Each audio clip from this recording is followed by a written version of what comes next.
Righty. So I'm going to go ahead and do the presentation on common social work theories. So I want you guys to pay close attention because I'm only going to go over the common ones. Now, there are a few other ones that are pretty popular as well. And if this video is helpful and you want to see more, comment below and say more, please. And I'll definitely hit you up with the rest of them.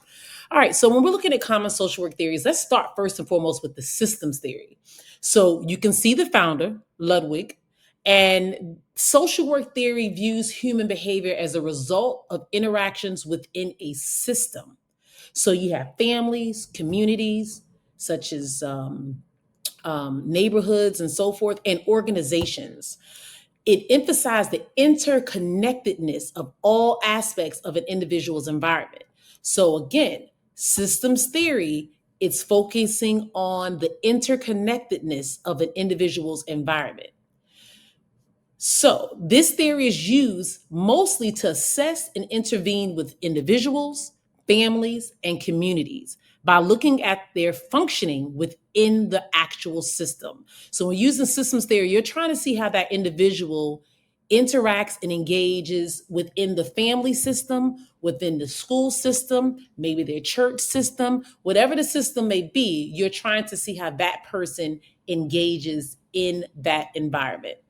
So some examples of populations that we typically would use systems theory with is when families are in crisis, when you're dealing with community organizations, and children in foster care.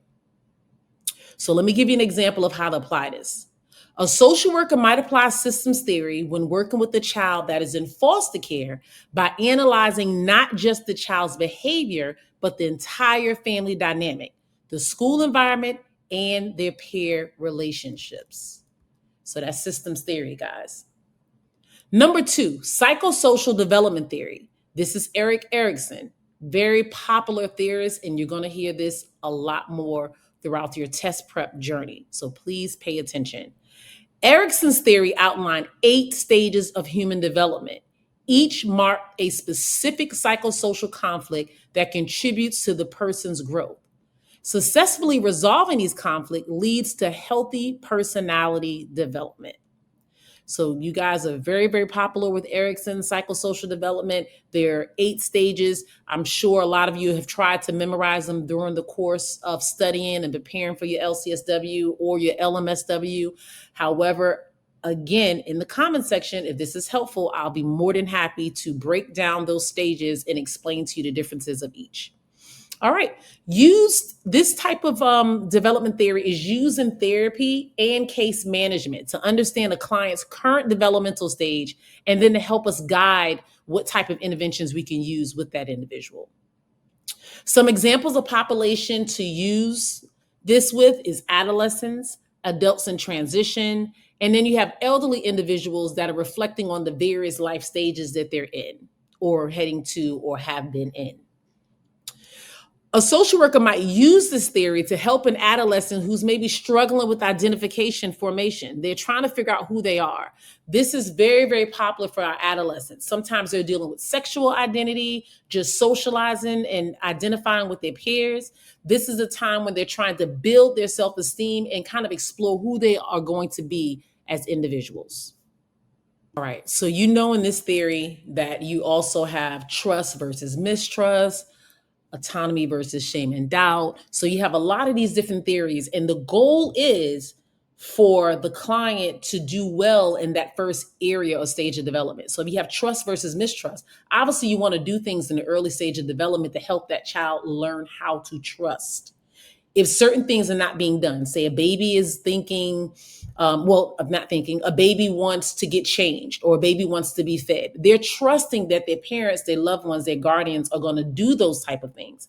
However, in some situations, children unfortunately don't have that and their needs are not met. So they begin to lead towards the mistrust area. So again, when you're studying these psychosocial development stages, you'll be able to see how a lot of this ties into your clients. They might be stuck at a certain stage, or you're trying to help them figure out what happened at that stage of development. All right, number 3, cognitive behavioral theory. The founder of this is Beck. CBT is basically based on your thoughts, feelings, and behaviors, how they're all interconnected. So the way I like to think about this is the way we think determines our behavior, and then our feelings, and then our behaviors. So you want to kind of have it all in that way, so then you can kind of see how it all flows. It's very structured and very goal oriented when you work with a client and you're using CBT. It's normally used to treat clients that deal with anxiety, depression, trauma, and some substance use disorders. Some populations that we typically use this most with are clients who are dealing with depression, anxiety, substance use disorders, and PTSD. Now, how would we apply this as a social worker? We could use CBT with a client that is struggling with negative self talk by identifying the harmful thought patterns and working to replace them with healthier, more realistic thoughts. So, if a client is thinking, I'm such a failure, I never succeeded anything, you help them challenge that thought process and give them ways to see that they have been successful in the past. They can overcome these challenges, and giving them some ways and some habits that they can instill and make those behaviors or those thoughts shift so they can start having positive behaviors and start implementing some positive self talk. All right, attachment theory. Founder John Bowlby. This theory explains how the bond between a child and their caregiver forms and how this bond influences the emotional development of individuals, especially when they form relationships throughout their lives. Me, when I do couples therapy, I love to have them do the attachment quiz, learning what attachment style do they have. A lot of times they have an anxious attachment style with an avoidant attachment style. That can be really problematic when they come together and they're trying to form a relationship. So if I'm able to help them understand how one person's attachment style impacts another person's attachment style, they can learn healthier ways of coping and dealing with each other, so that way both of their needs are being met. So again, this is used obviously in therapy, especially when you're dealing with people who've experienced childhood trauma, when we're dealing with relationship issues such as couples therapy, and then behavioral concerns. Some examples of populations that typically use attachment theory is children in foster care, individuals with relationship issues, and clients with attachment difficulties. So let me tell you a little bit more about how we apply this. A social worker might apply attachment theory if they're helping, say, a child that's in foster care form secure attachments with their new caregivers. A lot of times they're dealing with the past trauma and certain things haven't been met or their needs haven't been met. So they have a hard time adjusting and adapting to their current situations, which might make them detach from their current caregivers. So a social worker would help foster that secure bonding and secure attachment style by helping improve that relationship that child has with their new caregiver. All right. I hope this has been hella helpful. I've done 4 of them. I have 4 more that I'm going to do, but I want you guys to retain it. So I'm going to try to make these videos short, sweet, and to the point. So I'm going to go back and I'm just going to make sure that you understand the 4 that we went over today. So that way, when we do the next 4, you can make sure that you're building on. So number 1, systems theory. Take a look at that. You can take a screenshot. I also have lots and lots and lots of tools that you can use. A lot of these theories are done in a PDF file, or I have like digital downloads where you can print them off, work with your friends, kind of help yourself learn and retain this information. So definitely always check the description box in these videos. And of course, you cannot forget to subscribe and like the video so I can keep the content coming. Number 2, we did psychosocial development theory.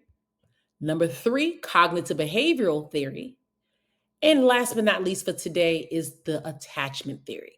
I hope these theories are helpful. Make sure you find a way to apply these in your work environment with your clients, talking it over with your coworkers. If you're a school social worker or you're teaching, deal with your peers.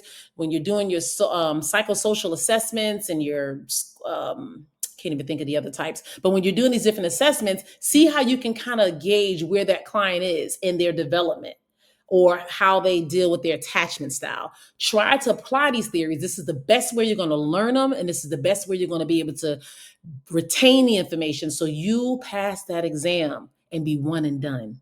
And if you're not one and done, it's okay. Nobody ever asks us, how many times did it take you to pass the test?